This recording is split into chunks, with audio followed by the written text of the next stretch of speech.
I'll be helping you to understand what this entire ecosystem is, what are the things that we have in the big data. So predominantly, we'll be covering most of the components in it. Starting from the Hadoop, we'll be looking into the components of Pig, Hive, Scoop, Spark, and we'll look into some of the analytical concepts as well. So that's pretty much a high level component that we are going to cover. So today's session is mostly to look into the introduction part of it, like what is Hadoop and uh, why exactly people are moving towards Hadoop. Because if you really hear in the market, there is almost all the companies have started using Hadoop. So maybe 3 or 4 years down the line, people were just talking about it. But the reality now is most of the companies have already started and they have their production ready environment and they are starting using and they have many analytics built on top of it and a lot of reporting. So we'll be talking about a lot of different use cases while we go through and we'll try to understand why is it that the problem of the big data is we cannot solve with any other way, but Hadoop is kind of a solution which is industry standard and it's kind of something which is all the companies and it's one of the recommended one. And a lot of different frameworks are getting built off it. So if you really think about uh, any analytical components like machine learning or predictive analytics or real-time analytics, so a lot of these components they are getting built on top of the Hadoop layer. So, any questions before we start? Yeah, thank Yeah, that's a pretty good question. So let me answer this. Well, this particular course is like okay. So the Hub is completely built using Java, right? It's built on top of the Java. So underlying everything is the Java. If you really see all the underlying things like MapReduce is completely on Java. Even the Spark is built on Scala, but the bottom is again like Java based language, right? So if you know the Java concepts, you are going to have an advantage to learn this, but it's not mandatory that you need to Java. If you don't know Java, you cannot work on it. Because if you really see this entire course, there are components which are like Hadoop, MapReduce is completely based on Java, but there are so many different components like we have Hive and we have Pig and then we have Spark and then Scoop and all, right? So you don't need to know Java at all for all of those things.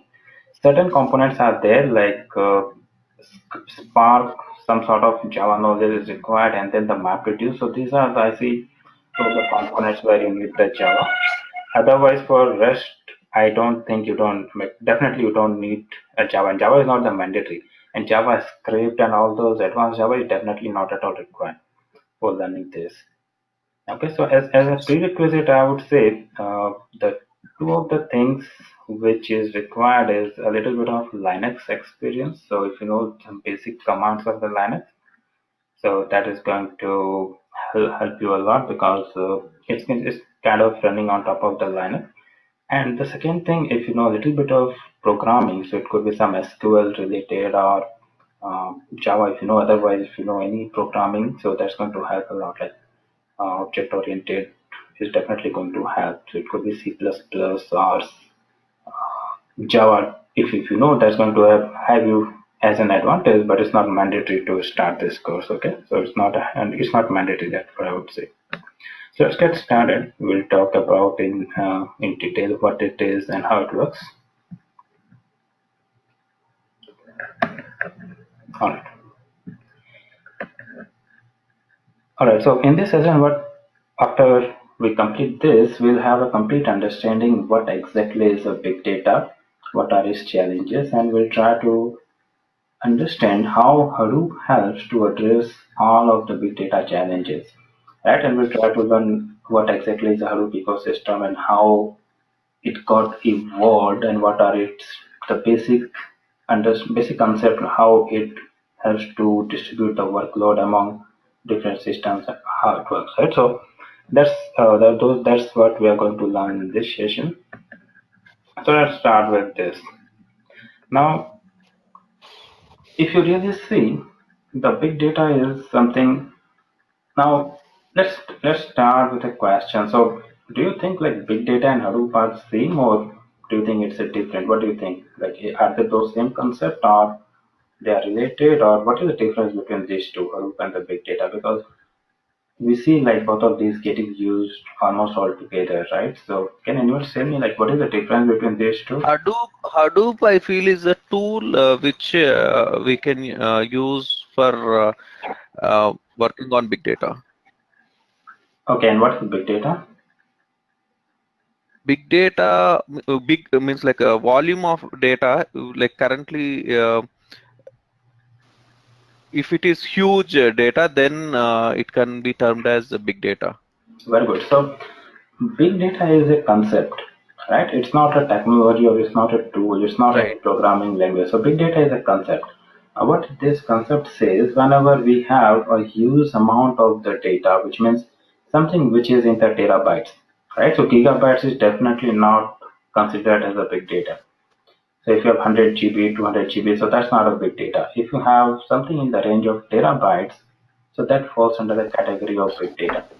And once we have that range of the data, it cannot be handled by the traditional way. So big data is more of a concept, right? And Hadoop is it's a framework which is built to deal with the problem of the big data. Now, what are the problems of the big data? If you really see, when the volume of the data is in terabytes, so we cannot think of processing and storing them the traditional way, right? So traditional way is something where we have a database and in which we store all the data in a database, right? And then we run some SQL queries on top of it, and then we check the data, we process it, and so that's a traditional way of dealing with any of the data processing. But if we have a data in a terabyte range, so definitely we cannot think of using the traditional way. So let me show you a comparison which will help us to understand more about it. Now, if you look into this slide, this is some existing architecture. So usually what happens in if you talk something the traditional view of data processing, so there is some way, some instrumentation and some collection system which pulls out a lot of the data, and then there is some sort of a storage grid which we have to make, so all this data can be put on this kind of a storage grid. It's kind of a raw data. So we need to build this type of layer which can collect a lot of the data flowing in. And then because we have to compute the data, right? So we need it to go through the ETL layer. Right, so any sort of the ETL, we cannot move all the original data that we have collected. So let's say we have collected 1 TB, okay? But 1 TB of the raw data will not, we cannot move it to the ETL because ETL is expensive. First thing is it will have its resource constraint, right? We are running some ETL on some server which might not accommodate all the raw data that we are getting. And second thing is if you think of processing the entire raw data in the ETL, right? So it will take a pretty long time and we cannot meet our business SLA. So what is the traditional approach that we have been following? So mostly all the data we collect and then we pull out all the required information. So let's say we need some customer attributes, we need some sales attributes, and we need some vendors information, right? So all the critical data that we need, we are moving all those elements into the ETL, right? And then this grid is computing, and the output of this ETL is getting stored in some sort of RDBMS. And from on top of this, we are building some business intelligence reports or some other applications which can figure out the what is happening and how is the business going, right? So that's a traditional business intelligence architecture that we have. Now there are three pain points. If you look into this architecture, there are three pain points if we think in the scale of the large amount of the data or something in a terabyte or a petabyte range. So assume if we cannot move all the data, what usually we do with the data that we collect, we'll be archiving it in some tape, that or in any other archival process. So if I cannot look into the data which I collected, so it like usually it is considered like 90% of the data will be archived. And once we are archiving this huge amount of the data and only consuming some 10% of the data, it means we were never able to look into all the data that came into my system because of my limitation in the system. Right? I was never able to look into what exactly it contained and what business value it had. Right? So all those type of analytical things or the value that could have been gathered because of my resource constraints, I was never able to do all of these things. Right, so these are the three main biggest point. But I cannot move all the data to my ETL layer. Second thing is I have to archive the data because I cannot retain it. I need to get the next day's batch and again next day's batch, right? So usually like people will be keeping some 1 week of data or 1 month of data, not more than that. Or maybe some cases they might contain 3 months or 6 months, but nobody keeps more than that, right? So if you cannot contain a lot of data, you cannot look into what is happening, right? And if let's say you have to run some historical reporting and all, which needs data of last 10 years, definitely you cannot do that, right? If you are doing some analytics, which needs huge amount of the data, so in this architecture we cannot do. We don't have all those options. Now,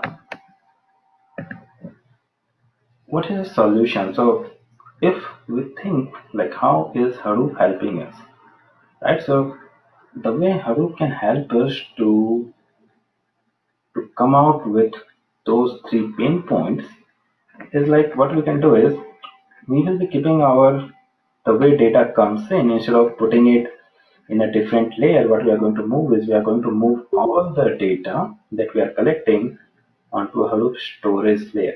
So what does Hadoop provide? Hadoop will provide me both storage as well as a compute grid. If you compare with this, the storage grid did not have a computation power, and the one which had a computation power, because it is expensive and it is resource constrained, I was not able to move all the data over here. Right, so Hadoop is kind of merging these two layers together. What it is giving me a storage which is scalable and it can go to a it can scale out to a very large number of nodes, and it also has computation power, right? So once we merge both of this layer, I don't have to move any data somewhere else. Whatever raw data I'm collecting, I can keep putting it over here.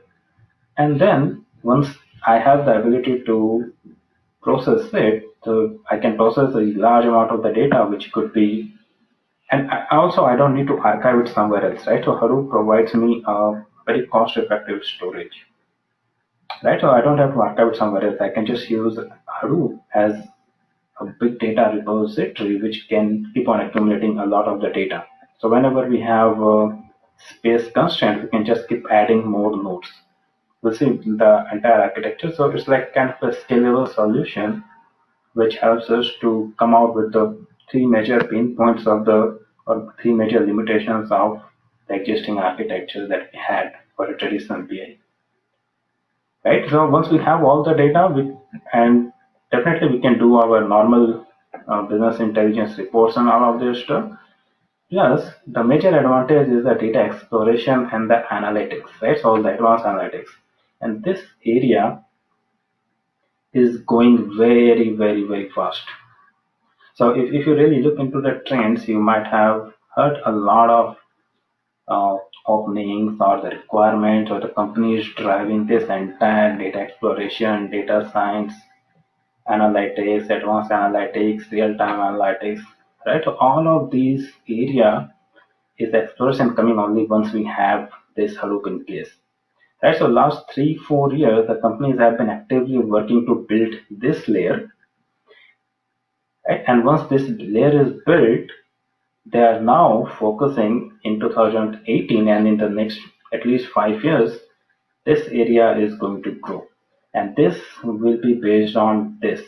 Right? So this is the fundamental for the data storage and data processing. So once we have this layer up and running, then we can look into all the advanced analytical features. So any questions so far? Are we good? Let's take a few questions and then we go to the next slide.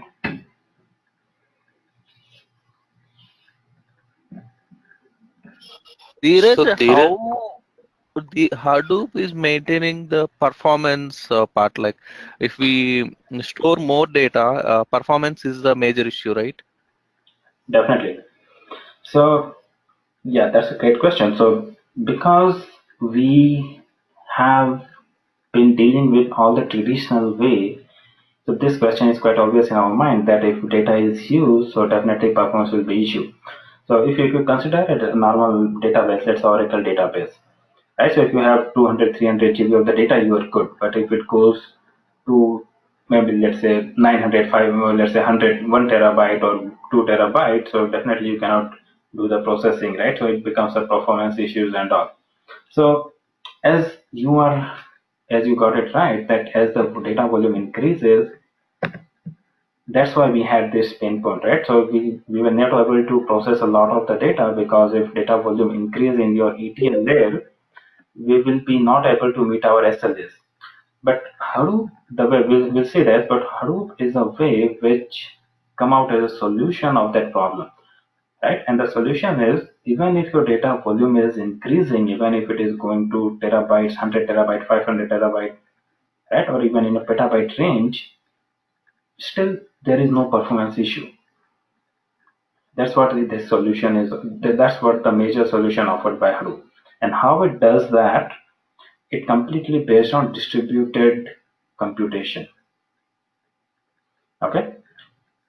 So we in the next few classes will go in much detail, but Hadoop is a solution of that problem. Okay, it's not a problem. So if the data volume is higher, so Hadoop is the only solution present now which can deal and it can give us a better performance or much faster performance compared to any other solution for maybe petabytes in the range of the data. So okay, so the solution is a distributed computation power of the Hadoop which gives it that ability. Any other question? Hi, I have a question. So, yeah, in the Hadoop environment, do we still need this RDBMS aggregated data for reporting? Yeah, sure.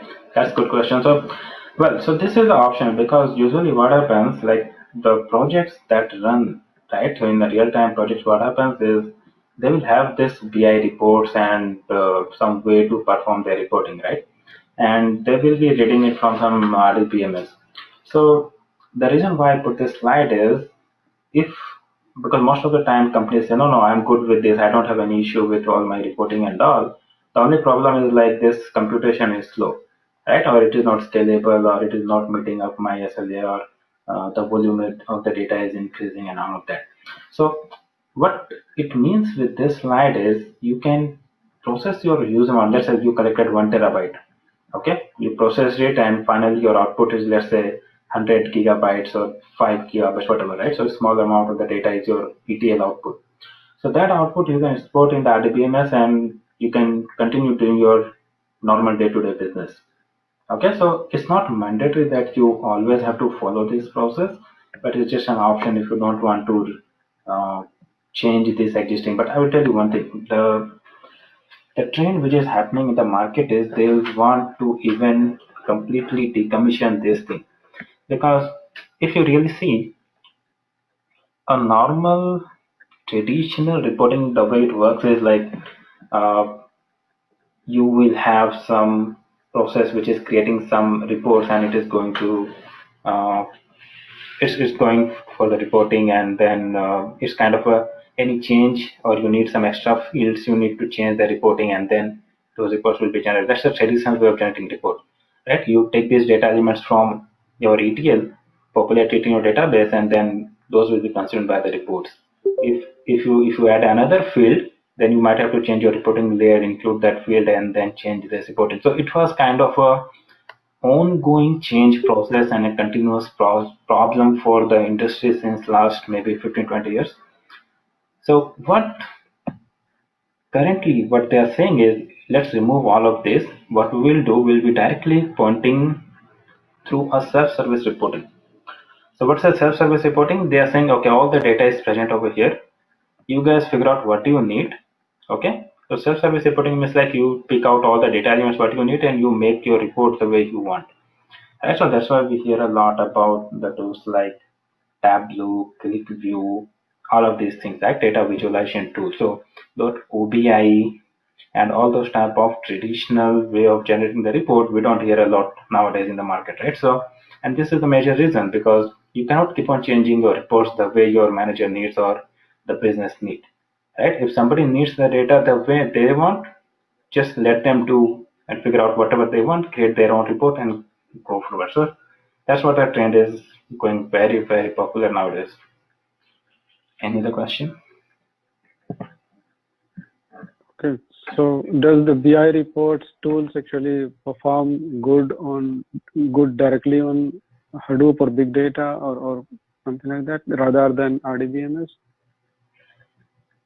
So the traditional BI report tool, let's say OBI and all, they perform better with RDBMS, right? But if you see the newer ones, the ones like Tableau and ClickView, they work better with this. So they work better with anything, right? So they work better with RDBMS, and they also have ability to directly work with the Hadoop. So those new ones, they can work with both the systems. This traditional one, they are made to work mostly over the RDBMS systems. Maybe slowly they might increase their abilities and they might be able to consume directly from you. Okay. Hi, Dheeraj. Yeah. May I know how the ETL is related here? Suppose you are collecting the data, and if you can go to that slide, Yeah, sure. see, you are collecting data, the collection instrumentation, it goes to Hadoop environment. Yes. From there, we do an ETL, or Hadoop itself does the ETL. Yeah, very good question. So you have both the options, right? Like, let's say if you are doing some ETL, let's say some, usually what happens, you can do the ETL either outside of the Hadoop, but if you're doing outside of the Hadoop, you cannot do for large scale data set, right? So that's your traditional BI. Now, if you're doing an ETL on top of Hadoop, you are using the resources of the Hadoop, and that's what is for the big data. So you use the Hadoop resources, and then you use the ETL. So Hadoop has itself now many ETL components like Hive, Peak, right? So Spark. So all of these things can do the ETL as well, and they can do very fast in this layer. Now, if you really see, and if you are from the ETL background, so the top popular ETL tools like Data Stage, Informatica, and all, what they are doing is, in order to survive in the market, they also have connectors for Hadoop. They also have like Data Stage on Hadoop, and the like all the big data components they have, right? Informatica, big data addition, and all of that. So what they're doing, they are saying that, okay, uh, we will also use this Hadoop power, and then we can perform the ETL on top of that, right? So that's what the ETL is evolving for the big data scale over here at this layer. So what they will be doing, they will be having some connectors. So your data will be present on Hadoop. You can use your those type of tools like Informatica, Data Stage, and all. Create some flows which will be pulling out the data from here, like not pulling in a different server, but they will be using the resources of this cluster to do the ETL and then store it, right? Load it somewhere else. So that's how it works. So this is one of the very common problem in the industry. Like, okay, we were using Informatica, we were using Data Stage. Now we have the problem with the data volume. What we need to do next? So the next is move on to the Hadoop and then do ETL on top of Hadoop. You can use the existing tool, but you can do it on top of this one. Yeah, Dheeraj, actually, I am from Informatica background. So, like you said, we can do ETL using suppose some existing tools like Data Stage and Informatica on Yes. top of Hadoop. Correct? Yes. Okay. Yes, you can do. So if you really see, Informatica has a big data edition, right? BDE, Yeah. the latest one. Even data stays 11.5, if you see, they have the big data connectors and all. So what they are doing is you have to install all those agents in the Hadoop nodes, and then they will be using the Hadoop power to run the ETL jobs. All right.